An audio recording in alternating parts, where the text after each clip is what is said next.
Candace. And I'm Ripley. And I'm John. And this is Comicsplaining. The show where I have a migraine. A really well-timed migraine. Yeah, that's what you want to have. Yeah, particularly on my week. Right.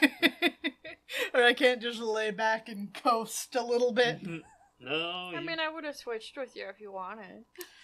Nah, no sweat. I spent all that time writing that fucking episode. I'm gonna do it. No, I get you. I get that mood. You put the work in, you want it to be heard and seen. Abso-fucking-lutely. But consider this. If we had switched, we would only be one episode away from being done with Stan. Oh my god, sweet freedom. But think of this. I would have to switch all this different stuff on my spreadsheet, and that would be a whole thing. I know. Wait, do things actually get better when Stan goes away? I cannot tell you. Because it just dawned on me, we've been looking forward to Stan leaving Thor for so long that... Hey, then we can just look forward to Jerry leaving Thor. And I imagine that'll happen much more quickly than Stan. Potentially. Oh no. Oh no. Oh. Let's talk about X-Men. I mean... Yeah, okay, if we're talking about X-Men, what happened last time on X-Men? Some bullshit.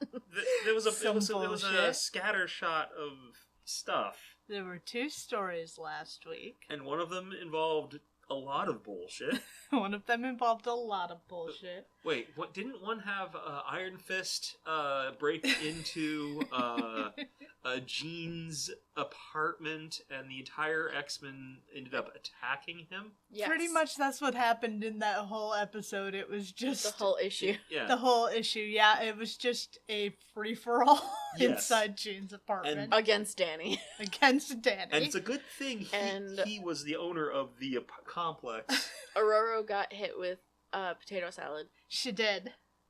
Ave Maria playing in the background. Yeah. Alright.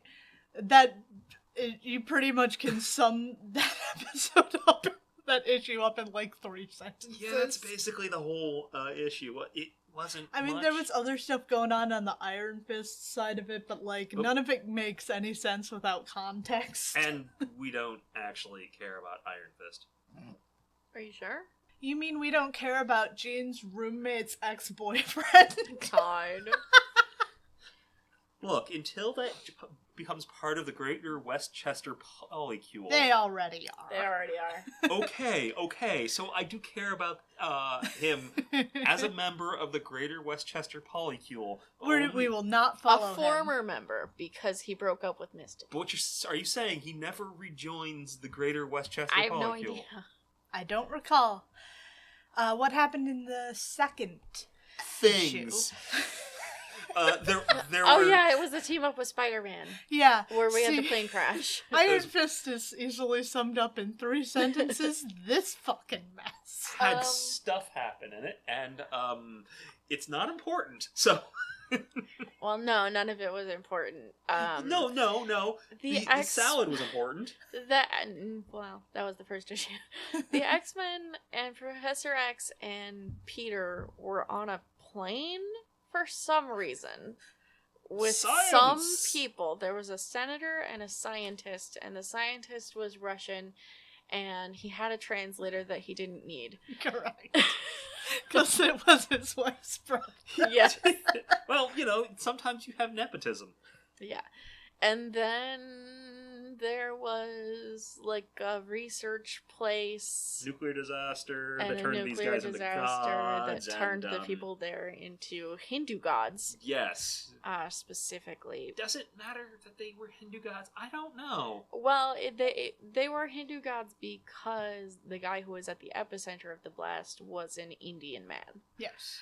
And for some reason, his faith turned them into Hindu gods. I don't know what that says about how gods work. I don't know what that says about how radiation works, that it turns you into Hindu gods. I just want to take a moment of silence for Stephen What's-His-Fuck. Yeah, our who fucking hard-boiled died. Noir detective. just fucking got obliterated. He did not get to be one of the gods. So then the plane that the X-Men and Peter were on got attacked by robots.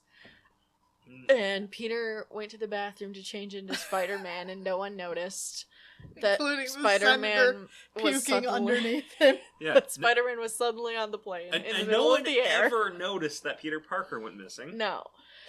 Well, Professor X pulled some shit. Yeah, he did. And then Scott landed the plane. He was in another plane crash. He was. He's having a great And I won time. bingo. That's a middle finger in your face for all those not watching right now, because there's no way to. And then they went and investigated the place where the nuclear stuff happened. And they briefly fought the gods, and then the gods were like, we have to destroy the planet to live, and if we don't destroy the planet to live, then we will die and destroy the planet. And the X-Men were like, maybe we shouldn't do that. And then Peter and Scott came up with the same plan somehow, because it was the most convoluted bullshit ever. I don't remember that. Let me see if I can remember each phase. So all of them held hands in a circle, and then Jean screamed. Yeah. And she telepathically inserted something into Kurt's brain, which Kurt then teleported the thought out of his brain into Cyclops' eye beams, which were shooting into the sky. And then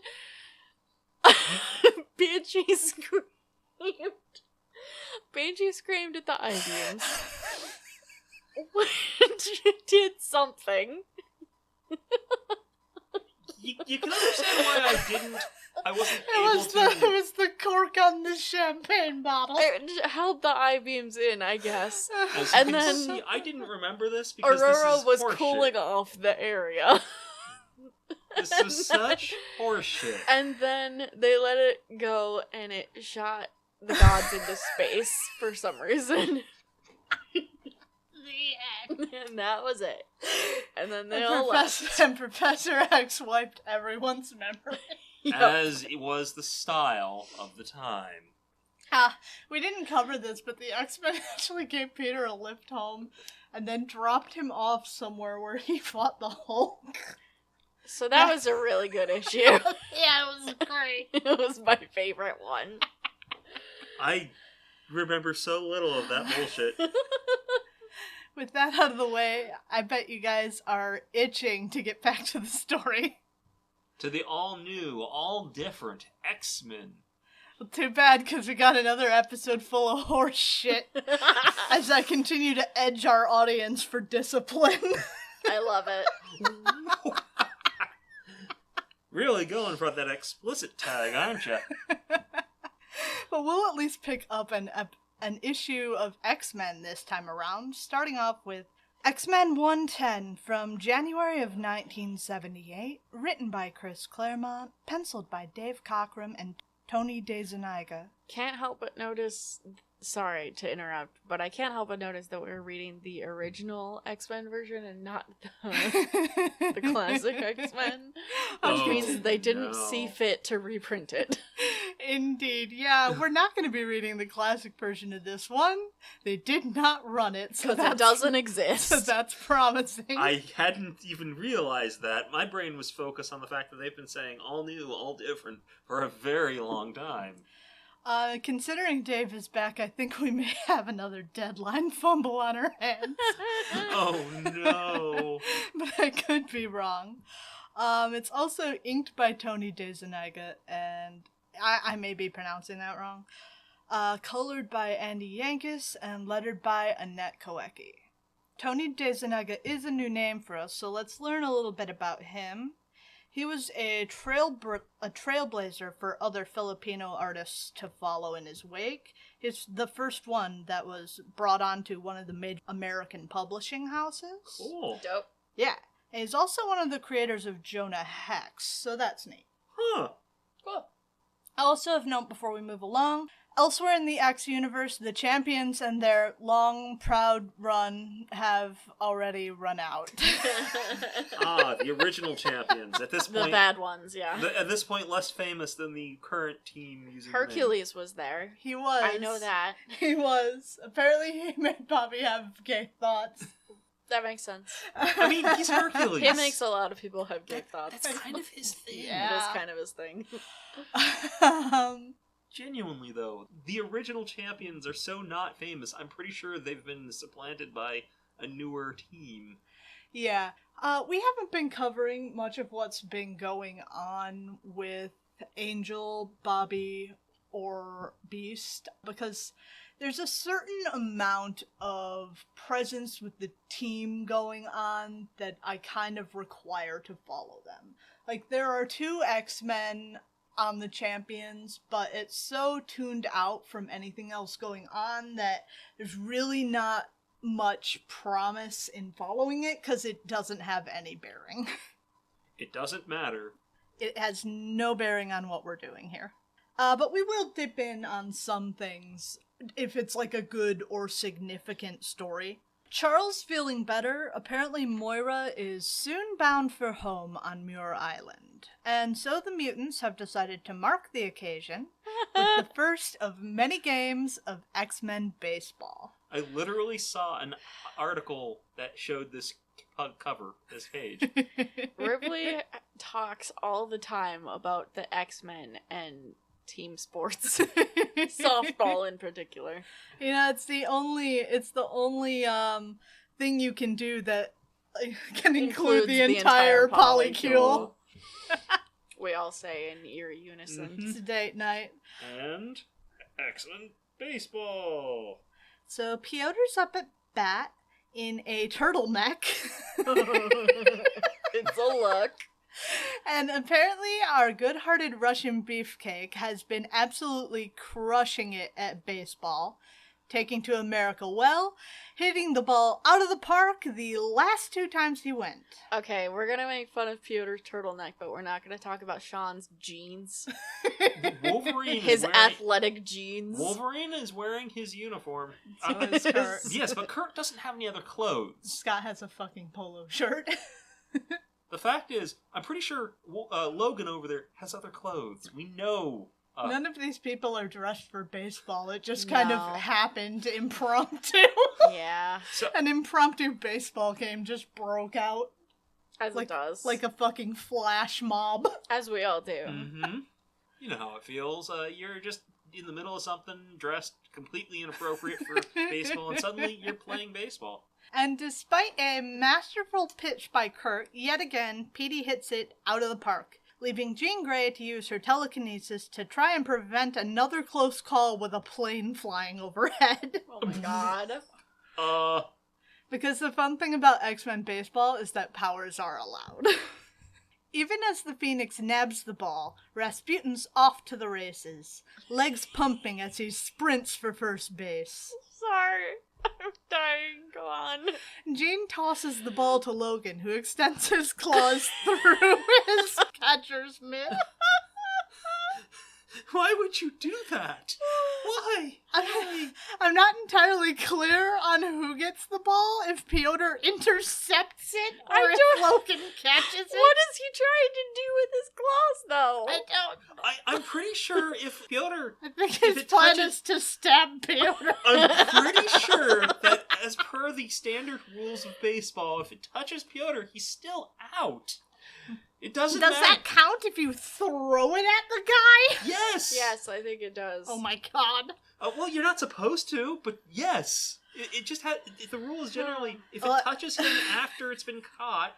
Oh, we've got home rules going on here, so no one knows. He then does something, which I'm going to describe as diving for the plate and also Wolverine shins. Well, He also hulks out of his turtleneck. I mean, he does. He is now Colossus. It's important to note that. Diving for home is not that weird. Diving for home as Colossus, who... okay, but he's not diving for home, he's diving for first. Wait, when powers are allowed, you gotta fucking work for it, okay? Hold on. Logan, all you have to do is touch first. You know what? Out. Speaking of powers being allowed, it's a good thing Nightcrawler is the pitcher, because he has an unfair advantage if he's at bat. Okay. This is Wolverine being a tough guy for no reason. I don't think it is. He clawed. Oh no, it absolutely is. You're correct. It is. I was just looking for it on mine and I didn't find it. He pulled his claw. Look, I have a fucking migraine. I'm not even looking at what's happening on the screen. He snicked for no good reason. Yeah, Wolverine was a tough guy. When the dust clears, Colossus is the clear victor, sitting on Wolverine on top of first base, declaring that he's not getting up until Wolverine puts his claws away. I love them. What the fuck? Oh, no. He eventually does before sulking over Scott's call for a timeout. Jean does her best to cheer him up, but his mood isn't much helped when she then slinks off to go hold hands with her boyfriend. As the rest of the X-Men settle in for another picnic, Moira realizes that the man from Mabel is due in any moment, so she heads off into the house. She's pretty much exactly on time, as the man gets to the doorbell just as she makes it inside. Wait, I think we need to go back for a second. Do we? Just need to check something. Hard eyes over Moira? No. I was looking at the, Logan being a creep about Jean? Yeah. I was thinking about it, but I don't think he's really being creepy. Yeah, I don't think he's being a creep. He's pining, but I don't think he's being a creep. I wanted to get a closer look at that to see if he was actually... Though if you pay attention, we do actually have a noted heart eyes over Moira. Banshee's talking about settling down. Oh. Banshee's words are soft, colored by his love for this woman he's known but a few short months. I will take it. I mean, it's not the one I was thinking of, but I have that square. She's pretty much exactly on time, as the man gets to the doorbell just as she makes it inside. For a moment, Moira is caught off guard by the repairman's face, but unlike certain doctors who'd be like, "Oh my holy good God, what the fuck is on your face? Holy shit! Oh my God!" You know, like doctors like Donald Blake. You know. Dr. Moira McTaggart very quickly recovered. I love when you make references to Thor episodes. It literally makes my day. Normal things. Dr. Donald Blake being an absolute terrible human being. Being a terrible doctor. For sure. True. She quickly recovers, leading the man inside to the phone closet on account of some recent telephone problems in the house. Old mansion like this, maybe some of the lines might be janky, sure, why not? But when she whirls around to let the man get to his work, he has pulled some kind of gun on her, and she only has enough time to scream before he shoots her with it. Rest in peace, Moira. Well, it's a tranquilizer gun, and Moira's none the worse for the wear, as the repairman strips away his disguise and heads for the computer center. He pulls up a view of the recommenced baseball game outside to keep an eye on them to make sure they stay outside, while he works on the computer systems inside. He's here on behalf of some unnamed master who apparently decides to interrupt the guy trying to do his bidding, reminding Warhawk that he'll get him if he betrays him. Just let the man do his fucking work. So does Warhawk come back at any point? No. Damn it. So none of this matters. Great. Well, more importantly, I don't get a square in my bingo card. The game outside finally wraps up, and the group head inside for the practice that Scott definitely didn't just make up when Wolverine asked Jean to the pub for a game of pool. Would never do such a thing. Never. Jean has been telekinetically pushing the professor all the way up to the house and continues to push him up the ramp inside, rather than following her teammates into the danger room. Despite her misgivings over her new power and the greater ease with which it's begun to come, Jean doesn't really find the danger room to be much of a challenge anymore. Just then, Piotr's evil twin, Warhawk, turns the corner. Yeah, I was gonna say, on the cover, wondering. he looks basically... like Piotr, but without lines. Right. Yeah. Yeah. He somehow catches both fucking telepaths off guard and shoots them both. Maybe rethink skipping those training sessions, huh, Jeannie? Yeah. Smooth Piotr. Smooth, Piotr. In the danger room, the X-Men suit up for practice, and then suddenly Cyclops cries out in pain, falling to the ground as the rush of sensation from Jean and Xavier hit him. As he collects himself to explain the rest of what little he knows to the rest of the X-Men, the door slams shut, closing them inside. Piotr's like, "It's not problem, Tovarish. I have not yet seen a door I cannot Kool-Aid man through." And now he has. Good job. He didn't reckon on this one, though, and he goes off bouncing across the room. He was gonna wreck it, and then he failed. I'm gonna wreck it. And then all hell breaks loose as the danger room springs into life, all of its safety interlocks disconnected. This baby is set to kill, and apparently whoever set this up knew how to beat them all, despite the fact that Warhawk was doing this because his master didn't know enough in the first place. One of those cylinders set into the wall catches Nightcrawler in the gut. Storm's there to rescue him, inadvertently flying the pair right into another trap as a giant steel net shoots out to snare both of them, only tangling them tighter and tighter as they fall towards the floor. Sorry, is Storm shooting fire out of her hand? No, Yes. I think she's shooting lightning and it blew something up. I'm going It with... looks like fire coming out of her hand. It does, but I'm gonna say it's lightning. You're gonna give him the benefit of the I'm doubt. gonna give him the benefit of the doubt. Okay. I'm gonna say someone made a mistake.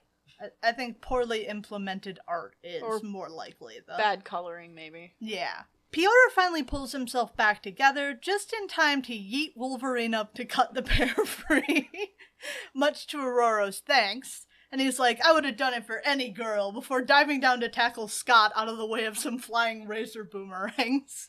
Despite noting to himself that it would have definitely cleared the way for him and Jean. Very solid of you to not let her boyfriend die just so you can hook up with her. It allows Summers to reach the control panel, but here too Scott is thwarted. The panel's locked out. After a moment to think, he calls for Nightcrawler. Yeah, I'm calling that Logan as a creep about Jean. I don't really think so. He was being not a creep and not killing her boyfriend. That's the double negative.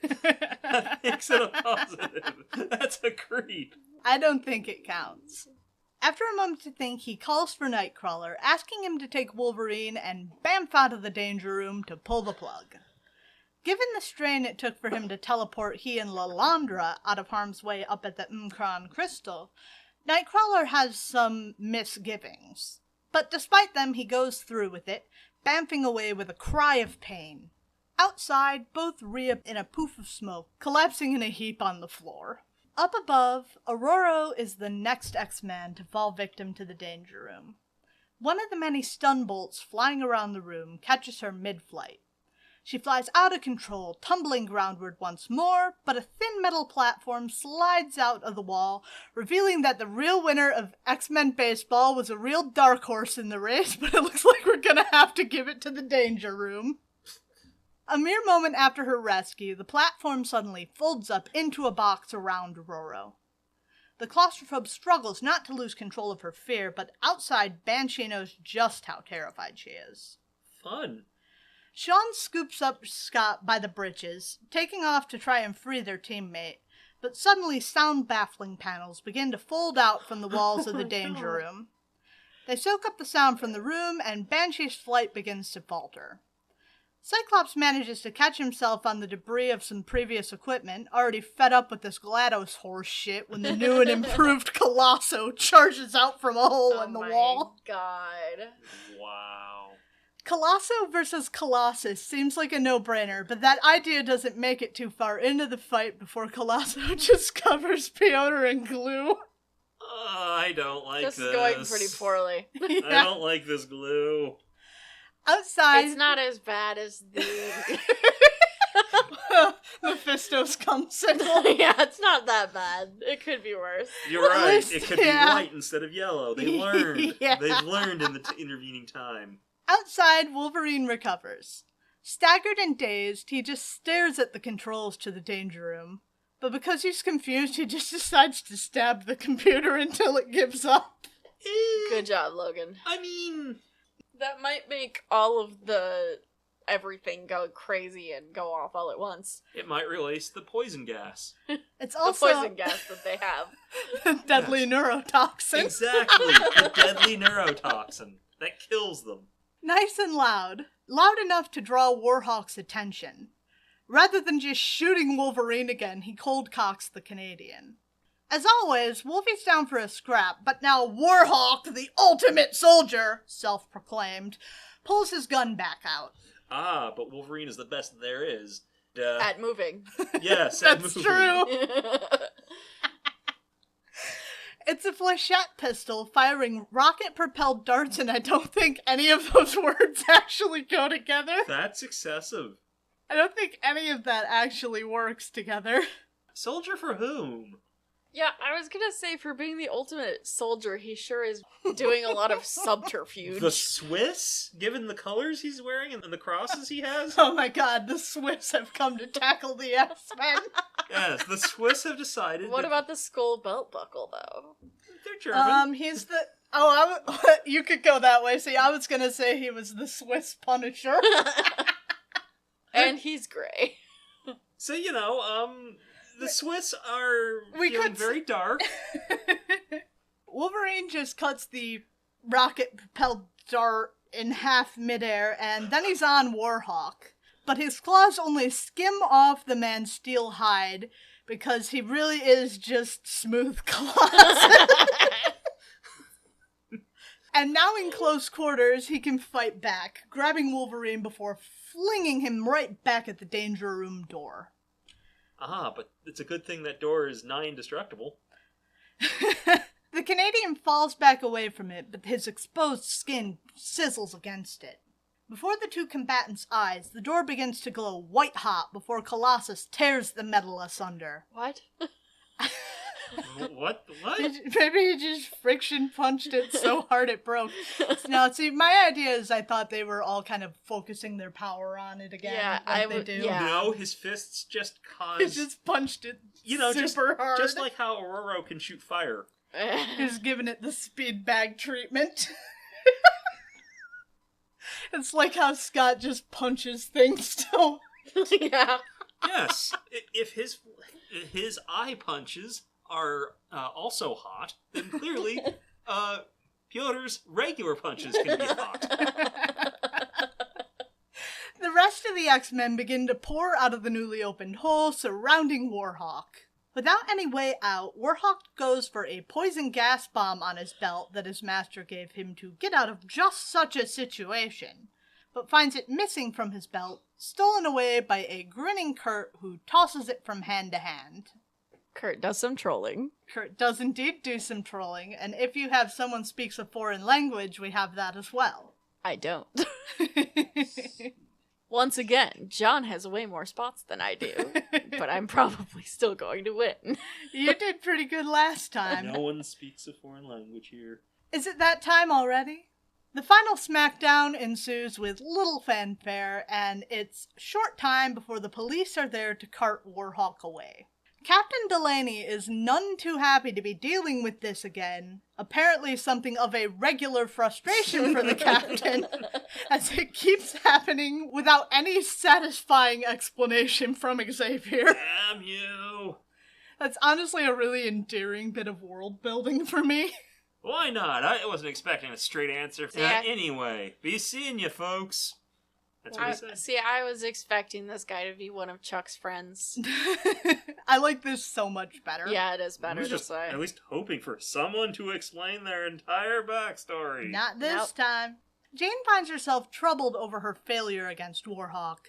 Maybe she was getting a little cocky about her abilities. And so she offers herself up fully as an X-Men again, now that Misty doesn't need a roommate anymore. How would you guys rate that? It was a comic. And you're telling me we never see Warhawk again. Not that I recall. So, we don't even know who his boss was. I might don't find think out. I do know who his No? boss is. Oh my god. I might be wrong. I might just be forgetting. I've read a lot of comics. No, but... fair. That is entirely fair. But 2.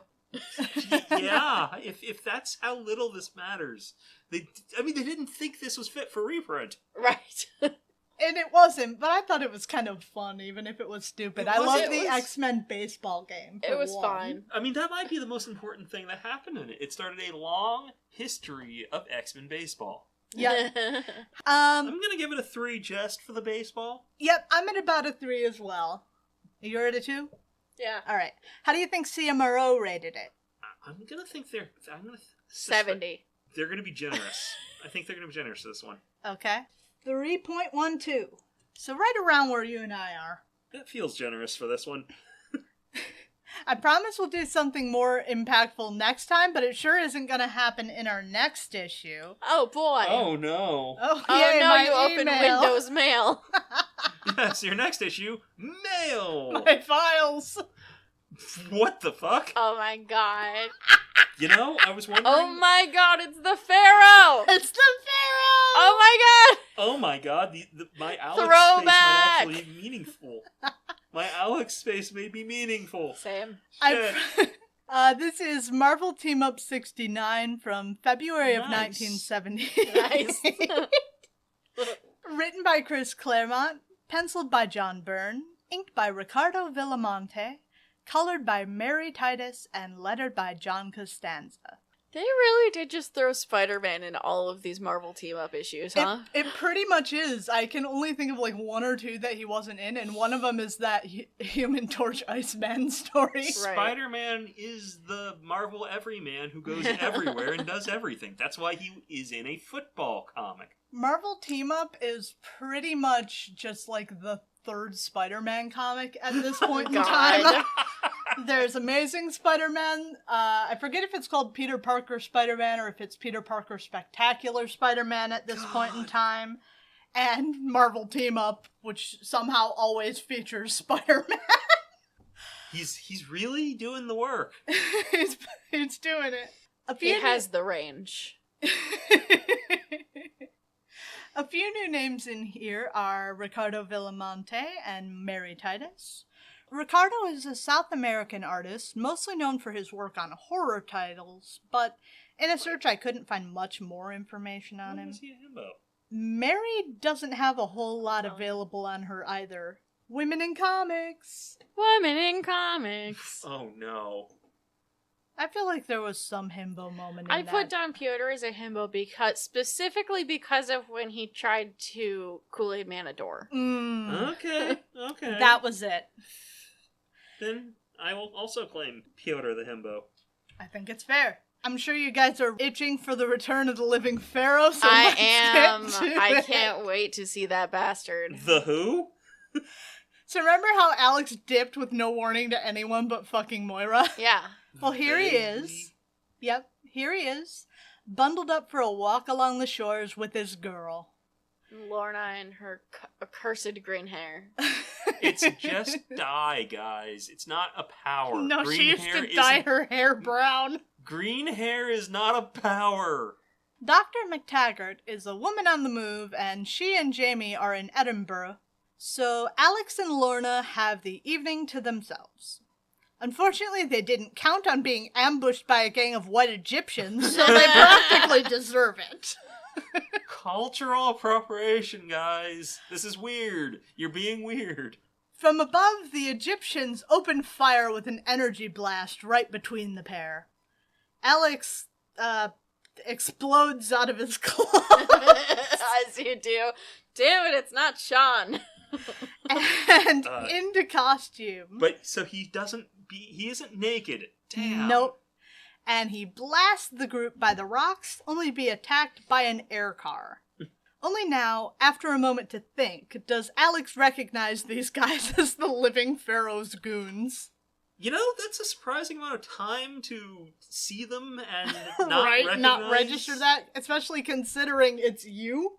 You know, all the other guys dressed in culturally appropriated Egyptian outfits that you attack see. you That specifically. attack you specifically.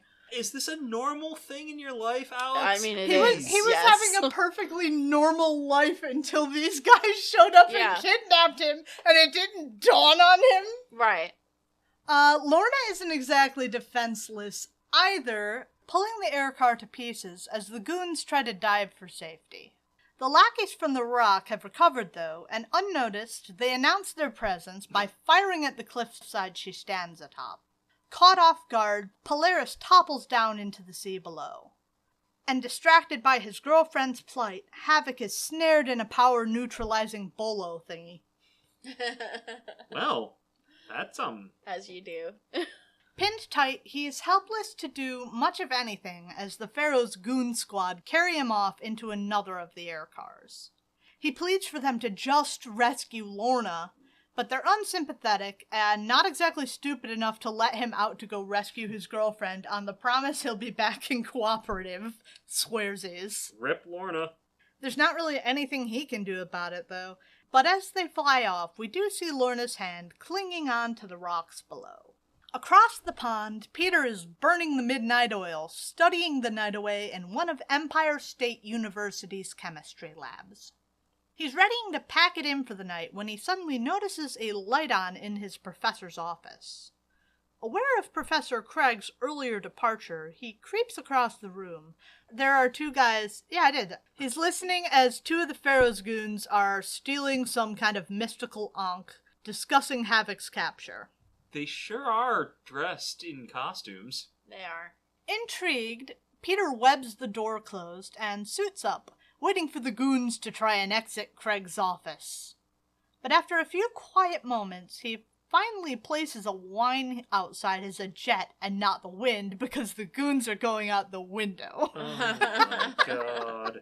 Realizing what's going on, Spidey crashes through the door after our European Africans, only to be hoisted upon his own petard, caught up in the webbing left all over the door. God. I'm not beaten yet. You beat yourself up. Good job. You played yourself. Oh my god, his trusty, dusty spider tracer. He has those, I'm telling you, that's his thing. I get that. I just didn't realize he's had them this long. Oh yeah, he's had them a long time. He was talking about how he might have had them in the stand days. I can believe that. It's just a little less impressive in the 90s, and it's probably even less impressive now. He flings the spider tracer onto the air car, and then takes a few moments to groan about his stupid mistake. Good job. You know that 5 years down the line, he's gonna wake up at 3 a.m. like, God, that was so fucking stupid. I'm so fucking stupid. He is going to be thinking about this for years. Sometimes I'll wake up in the middle of the night and think about some stupid fucking mistake I made driving, like, oh my god, why did you do that, you fucking moron? I was turning on Grosbeck, but I turned wrong. I turned from the wrong lane. I thought it was a double turn. Instead, I just cut some person off who was properly turning right. And I think about it, it's been years. God. A topical reference for everyone out there who knows about Grosbeck. I'm sure everyone knows what road that is. Yeah. That's just a bonus for the locals. In Scotland, a wet, bedraggled, half-frozen Lorna Dane calls everyone she knows back in New York, but despite the late hour, no one is picking up back at the X-Mansion. God, what are you, the Fantastic Four? Yeah, after a last-ditch resort when the X-Men give her the Richards treatment, she calls Avengers Mansion. Luckily, the Avengers are on alert over something right now, so Beast is even awake and roasting marshmallows over the fire with his feet. As you do. Beast. I hate when he does that. Remember when he was picking up, like, mugs and shit with his feet and passing them to his friends? Yes, but, hey, wait. He's grabbing a roasted marshmallow with his furry fingers. Yeah. And what else is he supposed to Right, use, that's John? what he has. Those are the only kinds of fingers he has. That means he's going to be eating fur. That's what he has! That's how he lives! Stick it. His life must be misery if he's eating like that. But when he hears something is wrong, nothing's going to stop him from investigating the situation, and he quickly bounds off past Thor, telling him he's busy, much love, gotta go, hugs and kisses, before stealing one of the Quinjets and flying off into the night. Why not borrow Thor? Thor, my boy. And he does literally steal it because Thor notes, like, hey, we were specifically told we're not allowed to use these right now. You could have borrowed Thor. Thor could have done this for you. He probably would have. He seems like a cool enough guy that if you said... He's got nothing else to do. Yeah, like, a friend called me on the other side of the Atlantic. I need to go there immediately. Thor would just be like, yes, let's go. Let us go, friend beast. There is battle to be had. Let us go, friend beast, and we shall fight whoever has harmed your friend. As Beast takes off in flight, Peter notes the departure from down below, but he's too busy following his spider tracer to pay it all that much mind. The air car appears to have disappeared, but after a few moments searching for the tracer, he notices an ambulance passing by, one of the Egyptians at the wheel. Oh my god, No. very subtle. Flawless disguise. They hope they won't get pulled over. Good job, guys. At least last time they dressed up as a bunch of guys in fezzes. God. Spider-Man follows the ambulance, peering into the courtyard as the Pharaoh's men pull Havoc out of the back on a stretcher. I was about to say they look like G.I. Joe villains, but this is right about the time that started being a thing, isn't it? I guess it would be. Wouldn't it be a little later? It would, but it's close enough that similar designs probably ripping off this stuff. Putting two and two together, the time for watching is over. He has a kidnapping to thwart. And he swings in, kicking the man back from Havoc. Spidey pulls at Alex's wrappings to free him, but he's not fully freed when the goons come around, and Peter readies to go draw their attention away so Alex can continue freeing himself. But after they left Lorna to their watery fate, Summers instead just kind of lets loose on the goons. Mm-hmm. Yeah. Can I just say, I love how Alex's power is represented visually. I don't know why, but something about the concentric circles really gets me. It's really cool. I love it. And he is kind of trying to murder them now. Yeah. Yeah, pretty much. When a bunch more flunkies come to their aid, Havoc and Spidey clear the stage, not realizing that is just the cue for the boss battle. Mm. The Living Pharaoh makes his dramatic entrance, blasting between the pair with beams and announcing himself. So, remind me, last time we saw him, the Living Pharaoh was dead or alive? I think alive and arrested? Okay. I think the last time we saw him was in Larry's hideout. Okay. And for those who might be hearing it, those noises are a cat. There are kitty shenanigans happening. There's nothing to be done. She's very playful. She is. We love her. She cannot be stopped. Spider-Man, despite fighting a whole menagerie of men named after animals, is like, yo, Havoc, is this guy for real?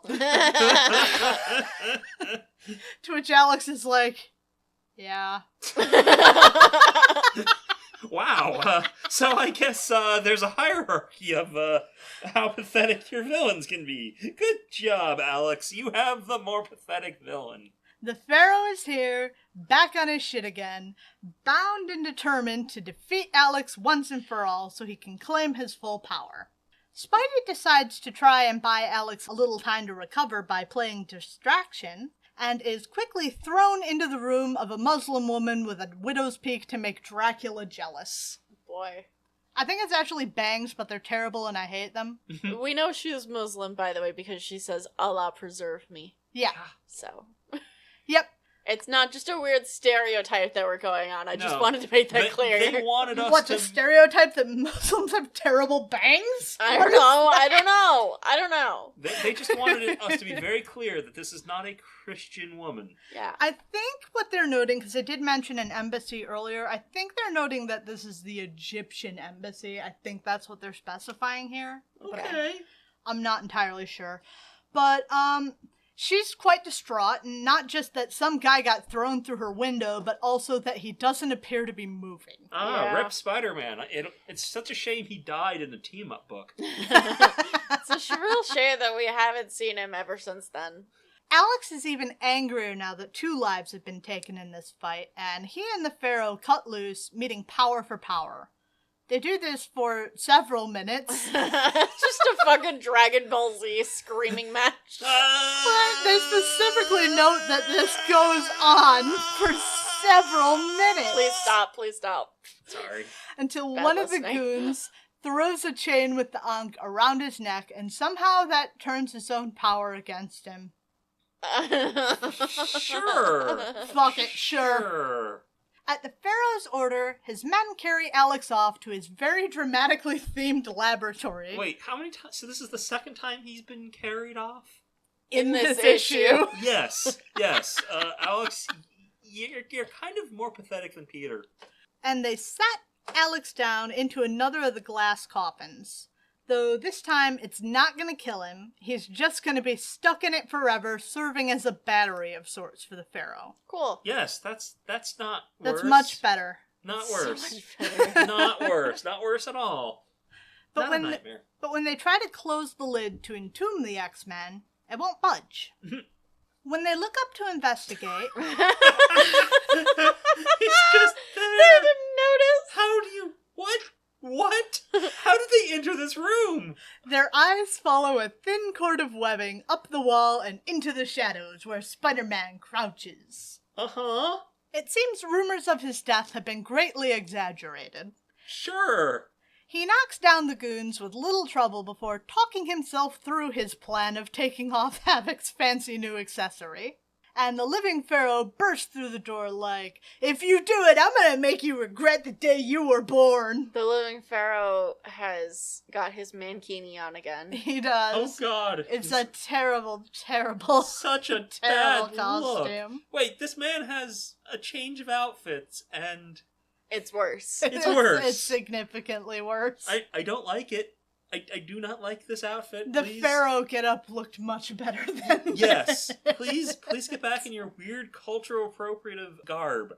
This is worse. In true Spider-Man fashion, Peter takes the opportunity to roast the Pharaoh's costume. As we did. Professor Abdal's not a particularly good sport about the joke, flying into a rage at the joke over his sacred garb, opening fire on Spidey once more. Petey takes advantage of the setting, knowing that the Pharaoh has to be incredibly careful in here, lest he free Havoc or ruin the equipment he needs for his plan. He makes it look damn easy to knock Abdal flat as he sends him flying back with a right hook. But the thing is, it's a matter of aim. Honestly, it looks dead on. If he was aiming for the thin strand of webbing keeping the coffin open. Oh my god. Great job, Peter. Peter, you might want to quit. Just stop being a superhero. You're It's that Parker luck, baby. Yeah. It's that Parker luck. Yeah. Have you considered I don't know, your day job of being just like a scientist? It seals closed, and the power begins to flood into the Living Pharaoh. No, the living monolith once more! He grows too large for the building, bursting free through the ceiling, the web-slinger clutched tight in his fist. I don't like that. So how do you want to rate that, then? That? I liked that one better, actually. It was stupid, but it was I enjoyable. Don't like that face. I do not like the face he's making. That's just the face that he makes. Also, his clothes grew. Well, yeah. Well, that's why I had to put it on. That's why you had to put on the mankini. Oh god, Yeah. it's a special growing clothes. It's made out of Hulk pants. Yeah. It's made out of Hulk pants. Not the same material as Hulk pants. He took them off of the Hulk and made his mankini out of them. Yes. Yes, that's how it works. He made them out of Hulk pants. So how do you want to rate This it? was so dumb. 2. I thought you liked it more. Yeah. Still a 2, though. This is a 2. This is so dumb. Yeah, I it gotta- is a 2. The it's- Living Pharaoh is pretty much always a 2. I gotta know, are we reading the next issue? Yes, we are. Yay! God. How do you think it was rated on CMRO? Oh, they either loved it or they hated it. Oh, I God. think they're probably 3 something. 3.19. Nice. They were kind. So if we're reading this, I have to make sure I skip it in my order.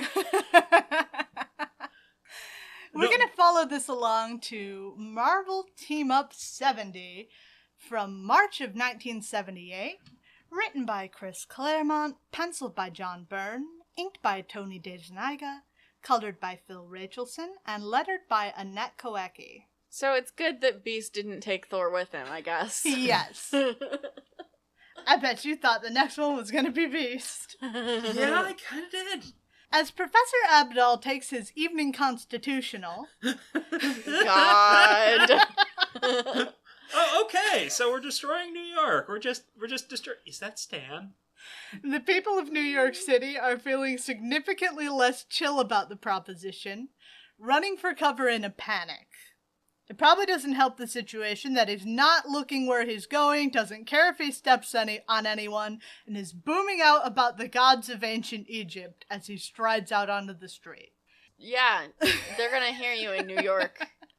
In his hands, though, Spider-Man cares significantly more, and so trying to buy some time, he webs the monolith right in the eyes. But it doesn't do much more than distract him and piss him off, and again, he just yeets him uptown. Yeah, if you're trying to keep him from stepping on people, I don't think blinding him is the answer. And for the record, rest in peace, Peter Parker. It's Yeah, a shame bye, Peter. he dies in a team-up book.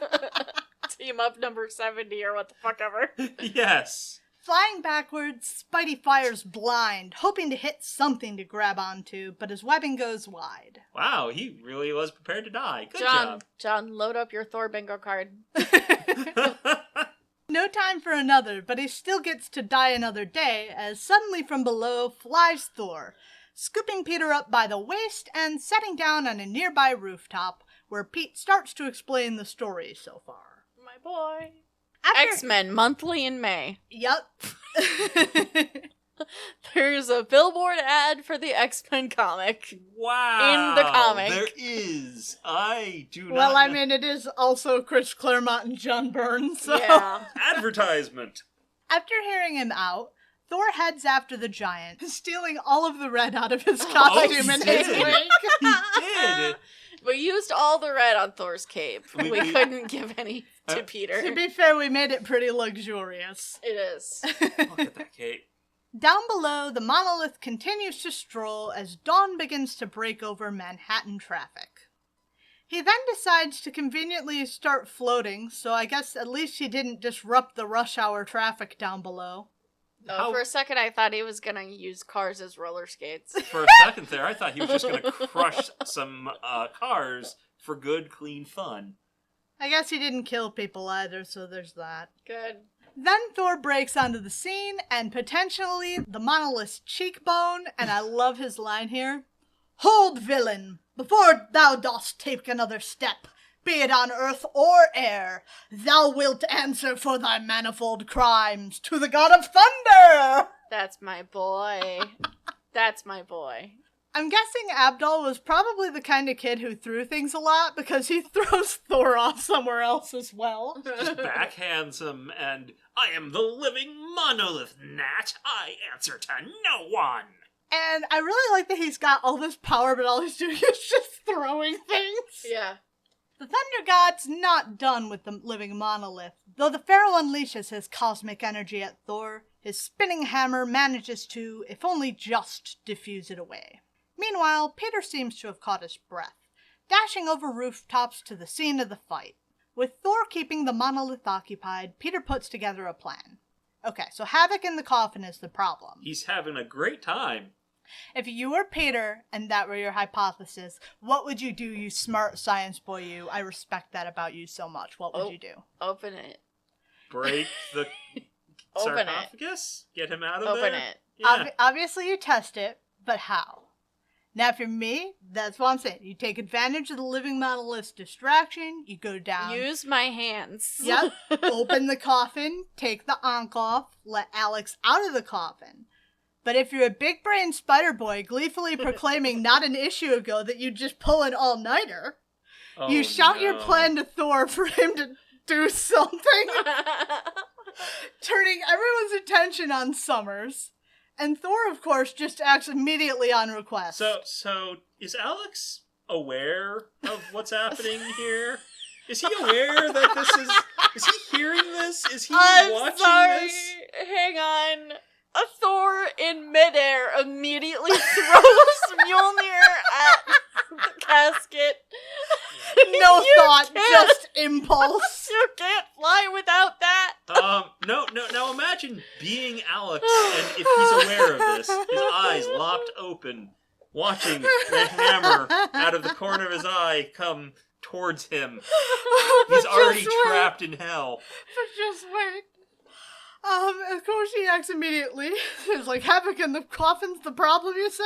I say thee nay, let the coffin bother you no more! And he just chucks his fucking hammer at him. From midair. From midair. And he just falls out of the sky. I didn't even catch that one, man. Abdul then cackles gleefully that the coffin is booby-trapped, and if you break it, he'll die, and Abdul gets all the power anyway. Well, and then Peter tries to stop Peter tries to stop the hammer. Yep. God damn it! Yeah, if he thinks that's going to be enough to stop Mjolnir, he has another thing coming, and it just Yoink. kind of takes him and a hunk of chimney he braced himself against on a wild ride through the walls of the Egyptian embassy, though he did, I guess, manage to stop its course from smashing into the coffin. When it returns to Thor, he catches Spidey for a second time this issue, teasing that his knack for the art of war rivals Volstag's. You know, I think I had that on my Thor card. The monolith then wanders off, figuring he's got all the power now, time to blow this popsicle stand. Thor gets really mad about stolen god Valor. And his hammer gives Abdul a fare-free ticket to New York Harbor, sending up a giant plume of water and nearly capsizing a nearby tugboat. Realizing the danger to the ship, Thor streaks after the Pharaoh to come to the crew's rescue. He doesn't make it in time, though, as the would-be god grabs hold of the ship, her crew diving overboard as he hefts the boat high overhead, sending it crashing towards Thor.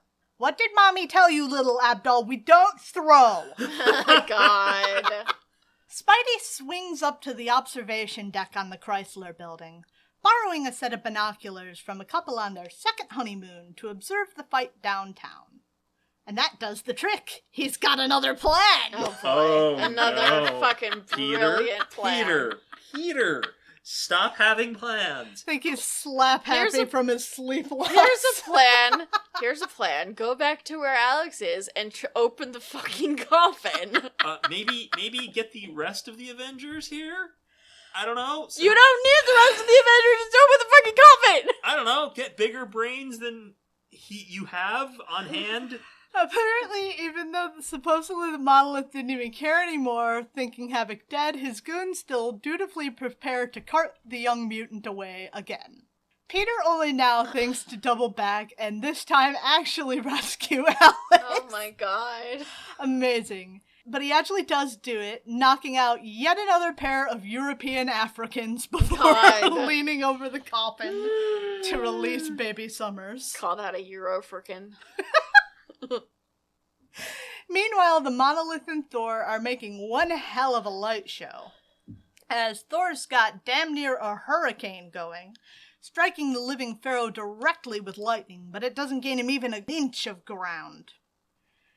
Peter frets over the controls, sweating over which wire controls the booby trap. Relying on his spider sense, he finally chooses the right wire, and the coffin clicks open. So basically, he has to danger everything just to press these. Oh boy. And once Spidey removes the ankh, Alex yells Pharaoh and pitches a fit, but doesn't actually do anything because he's nowhere near the Pharaoh. Abdul then begins... I think it looked like he was just whining. Yeah. So do I. He was throwing a temper tantrum like the little brother he is. Yeah.